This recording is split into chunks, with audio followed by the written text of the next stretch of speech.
One of the issues with this basement is we're built on a swamp. We've had a very dry season, so the floor is dry. But when we have a wet season, the water comes in like the tide. We had a water mitigation system put in that actually made it worse. So we only use this for storage, because like any of the municipal school buildings, there really isn't a lot of storage in this building. So we have our consumable EMS supplies down here. Not the best place for them, but it's all we have. We need them in a place we can control. I don't know how long you've all been on town meeting, but 6 or 7 years ago, article went before town meeting to repair our floor, our apparatus floor, because it was sagging from the weight of the vehicles. So over here, as you can see, underneath this crawl space, you can look in. And that's what's under there. That's the apparatus floor up there. So you can actually look in and see the cribbing they put in to hold the floor up. So they looked at a series of fixes, and that was the least expensive. Yep. And once a year, an engineer comes in with a rubber mallet and tightens up the wedges, and that's honest to God. So what was happening is when the ladder truck was backing in, you could actually physically watch the floor sag as it went by, and that's a scary thing at the cost of the vehicles to risk going through the floor. So you say every year someone's jacking it up? Facility sends an engineer in, and they come in with a rubber mallet. There's little wedges, and he taps them all and makes sure they're all snug, and that's the solution to that. How old is this building? So this building was occupied in 1947. I believe the construction started in 45, took them a couple of years, so it's 47 is when it opened. It's a steam heat system. As you can smell down here, a little musty, a little moldy. So we had a big mold issue years and years ago. So they put in with an air circulation system. So that's what these ductworks are. And when we move to the apparatus floor later, I'll show you the fans that are constantly running and have been running for 30 years straight. 25 years old. It's a dual fuel system that used to run on both gas or oil, depending on what was cheaper at the time. But we had an issue, and again, I don't know how many people remember, but we had a Shell station across the street before they built Cordova. And they refurbished it, dug it up, put all new tanks, and unbeknownst to them, the night they came and filled their brand new tank, that somebody had punched a hole accidentally through one of their fuel lines. So the next morning when they came in, they were missing 10,000 gallons of gasoline. So it ended up in the ground. We have the groundwater here, so it became an issue. So what they did down here, it's no longer here, but there was a water reclamation system. So there were like a dozen filters and pumps because the groundwater is constantly coming in. So what they were doing is filtering the groundwater here. And that was over about a 15-year period. This is, if you came here for business, this is the public area you'd come into. So that's our front door, you come through. So you have my office there.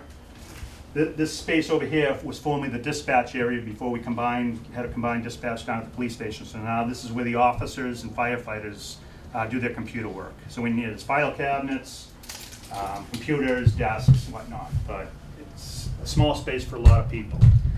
In here How many people do you have working here? Like I said, average it's 10. So in regular business hours, when I'm here, the assistant chief, the office managers, and what, it's another 6 people.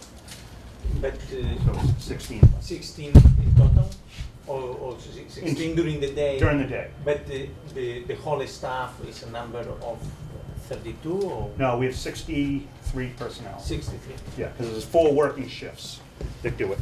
So The chief's office. yeah. So no complaints about my office. And then, so this room here, when the building was built, was actually an exterior room. It wasn't part of the main building. It was used to house batteries for backup radios. So if you look outside, you wouldn't have noticed it, but you can see how this used to be a doorway they bricked up. These doors weren't here. And this was long before my time, that they closed that up and, okay, we need to make offices. So currently, this is where the office manager, she sits here, greets the public, even though my office is closer, so they come to me. And my assistant chief for training, this is his office. And this room has changed multiple times. You know, as we grow, it's like, okay, we kick this out, we do this, move that. So I think in just about every room you go in, there's file cabinets everywhere. There's file cabinets in just about every room. And well, you have one. But when we go upstairs, I'll show you, every closet has been changed to something. You know, we needed space, we needed, you know, I'm gonna show you in a minute the copier room. You know, we didn't have a place for the copier, it was out in the hallway. Well, if I came to any business and it was out in the hallway, I'd say, you're breaking fire code, it's blocking the exit. You gotta get it out of here. So we have to live by the same rules. So we converted a closet into the copy and mail room. It's what you have to do. So that's tied into our town-wide fire alarm system. So if, so let's just say, so right up here, you can see it says Lexington Montessori School. Yeah. So they have a radio box that came in. And this just shows the last one. So this could have been 3 days ago for all I know. Okay. I mean, I could look and see where it is on the tape, but Yeah. what happens is dispatch gets it. This is just a backup system so that we can see. So Cool. we don't really utilize it. It's just if theirs goes down, we have this available. When the, So here's a place that the public does not ever come to the point that this door is usually closed and locked. We have a Keycard Access. And the reason for that is this is where all the firefighters' personal property is. So they come up here in the morning, get dressed, get their uniforms on, they have lockers, and they leave it open. And at any given time, a call comes in, the building's empty. And somebody could come in, so that's, you know, usually locked. It's a fire door, it's rated, and it's Keycard Access. Right here is one of the closets I was talking about. So even though it's still a closet, what it does, it houses all of our drugs and medication for the ambulance. So again, Keycard Access, I don't have access to it. I'm not a paramedic. I have no reason to be touching drugs. So only the people that have that ability can get in there. And we have a redundant system of checks and balances to make sure it's all accounted for. Montessori, so here? No, so that's That's the old one. this is public fire alarm systems, not private, and what came in was a private. We're gonna go out here anyway, so we can so go. 231 Pelham Road is the building, the big building. No, 13 Pelham Road. Yeah, the new building. No, it's the Oscar building. Okay, do you want to go? So one of the things I want you to see here is these racks of clothing. So this is what we call our turnout here, our protective clothing. And each set of this starts at $2,000. So it's made up of jacket and pants. So this jacket and this pair of pants without the boots is $2,000. So if you go into a modern fire station, there's a separate room that houses this. What this shouldn't be exposed to is the natural elements, the dust, the diesel fumes, and to the point that when the sun comes through the windows, so it's hard to see, well, you can see by the contact, we had to put limo tint on the windows. Because what was happening is this row of clothing here, all of a sudden was changing color. And prematurely. So we finally figured out it was the ultraviolet lights coming through, degrading the equipment, the clothing. So we came in and we had to put tint on it. So they should be in a separate room because of the cost, and we don't have any other space. So it's in the winter, we wash our trucks indoors. So what we have to do is put blue tarp or plastic over this to keep them dry while we wash the salt off the trucks. If we don't wash the salt off the trucks, they rot out. Here's our workout equipment.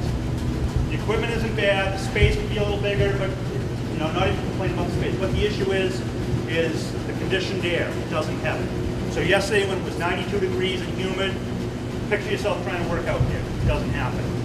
But what's worse is in the winter, you'll be here riding the exercise bike, there'll be a call, you're not assigned to that particular call, so you can keep working out, and the garage door's open and all that cold air comes in. So we actually had an article last town meeting, last fiscal year, to put up walls and condition this space. We did it 2 years ago down the East Lexington station. It came out beautiful. The guys love to use it. So we got approved the money. We have it. We're ready to go ahead. But now with this plan moving forward, you know, we put it on hold. It's like we're not going to build a garage, a gym wall, only to move it up the street. So Does everyone have to do a workout every no, shift? nothing's mandatory. But what I really like, again, I told you we had a lot of retirees.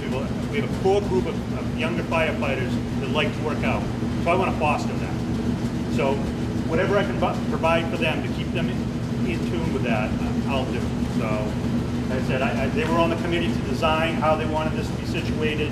Some of the equipment that they don't use, to get rid of, to make more space, that type of thing. But it doesn't make sense fiscally to go forward with it if we're moving forward. So, like I said, this is where they come and work out. But like I said, you know, they got this wall here, you know, the animals here, everything is kind of tucked in. But this is the floor that you saw was crimped up to keep it from falling through. So here's our cheapest piece of equipment. This costs $250,000, and we have two of them. The engines are over $500,000. The ladder truck's $1 million. So you picture all this money sitting here, and all of a sudden the floor gives way. It's not a phone. When I'm at home, I don't want that phone call. Hey, Chief, you're not going to believe what happened. No, not now that it's cribbed. But before that, we were. You know, they had a lot of plans of what they wanted to do. Some were very expensive. It didn't make sense. It's like what they did was the least expensive, and it's temporary. Like I said, we're going to do something someday. So, you know, one of the plans was to jackhammer this floor out, fill it in, and pour a new floor, so it was solid under here. But it was very, very expensive. And maybe someday tear this building down. Why put that money in? So this is what we term the back shop. Years ago, when the trucks weren't so sophisticated, we did a lot of work on our own trucks. We had mechanics. You know, this is their room with their tools and their spare equipment.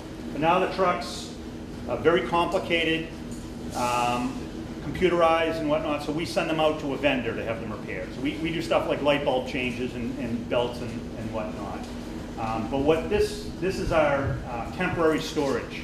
So right now it's spacious, but come winter, when the vehicles that are outside can't be outside, we jam pack everything in here, so you literally can't walk around. So you were starting to look at the gear up there.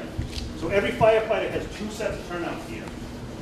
And the reason for that is if your primary gear gets wet, you can't wear it in the fire because it'll turn to steam and it'll burn you. So everybody has two sets of gear. And I mentioned that the shelf life of a set of gear is 10 years. Well, if you wore the same set of gear for 10 years, it wouldn't last that long. So what we do is every 5 years we replace it. It's a rotating. So for 5 years it becomes your spare set.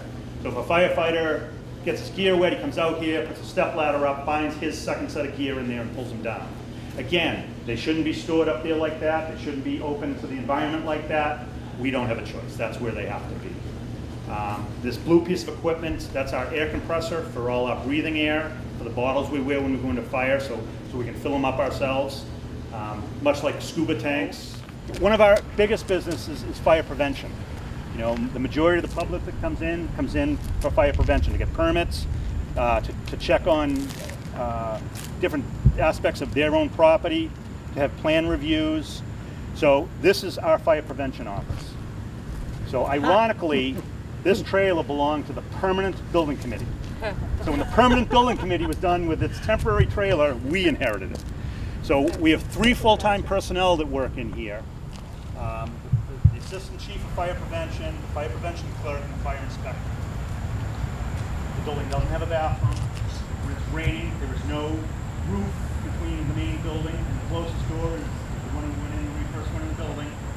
Our fire prevention clerk is a woman, and she's in there by herself the majority of the time. There's no security. There's no way for her, if she ever had an issue, other than the phone, to let us know. So what I'm going to do, we can go in, show you. And it is also not handicap accessible. You know, fire prevention years ago was it was one person, and then the job just kept growing and growing. You know, Lexington with all the tear downs and all the new buildings, you know, we bear a lot of responsibility of having to inspect all that. So it's become, you know, it's grown to become a pretty big job. So you inspect every new and every remodeled Correct. building? Okay. Correct. Yeah. As well as if people do maintenance on fire alarm systems, sprinkler systems, they have to pull permits through us. So they come in here for a permit. If you're selling your property and there's a possibility you used to have an underground fuel tank out back, you know, that's something that people don't want to touch, so they make you check, you come here, and I'm like, we're burning down, run! So, and here's where you come, and that's all these files. And God forbid we ever had a fire in here, these are our files. There's no sprinklers, no fire protection in here, there's no fire alarm in here. Ironic. Yeah. In the permanent building committee's trailer, There's no that the fire fire department's prevention borrowing, for the fire there's no prevention fire people. protection. So it's really, because this is a huge focus of our department and a big job, it really needs to be the first place when, you know, the Lexington resident comes in the front door. Right. So we have signs everywhere. You probably didn't even notice them, but there's, the front of the building has signs. Fire prevention is out back. We call this the annex, by the way. It's a fancy word for trailer, because we didn't want to use the word trailer, but it's a trailer. But as anybody would, I would, you go to the front door of the fire station. So we're, you know, escorting, come this way, and bringing them to the building, the back of the building. And then when we get here and nobody's here, because the firefighter has no idea if anybody's in or out, because people go to meetings, you know, it gets a little embarrassing. But it's really important that this part of the program be in the main building, right in the front door. You know, you come in the front door, the majority of people that come in are coming in for fire prevention.